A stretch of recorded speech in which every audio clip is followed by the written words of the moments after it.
Liwanagin mo sinasabi mo, ha? Kaya nga, ito ang sinasabi ko na. Ang tita mo, anong meron? Ay, Jowang Amerikano. Amerikano?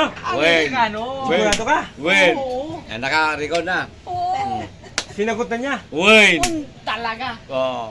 Talagang talaga. Ayusin mo. Kasi magkakaroon ako ng manugang na Amerikano. Wait. Hindi magtatagal. Huwag di magtatagalo. Ibig sabihin, Ayusin mo. makakapunta ako ng Amerika? Oo, pulo. Yan. Yan. Isintro mo lang kasi. Hindi, para makuha. Hindi, parang tatlo tayo. Eh, hindi yung ikaw lang eh. Eh, binisya ako eh.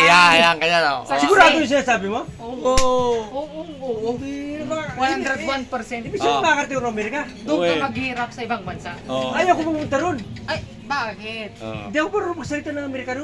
Yakang English yaka. nga. Pagdating ko doon, Alo. paano ko how can I spoke to my manugang? That very simple instruction. Mm. Ako, mahirapan ako doon, ah. Ya, kayang-kaya yan.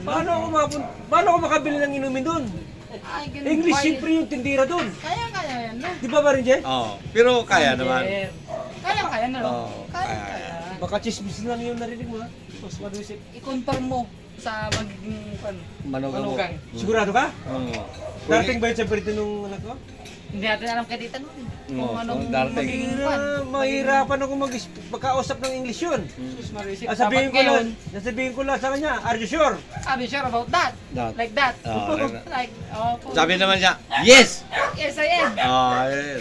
Hira yan. Ibig sabihin, dito mukha nito, magkakaroon mo ng Amerikano? Oo. At makakarating sa Amerika? Tamang tama. Oh, what a nice, ha? Oh, tanay.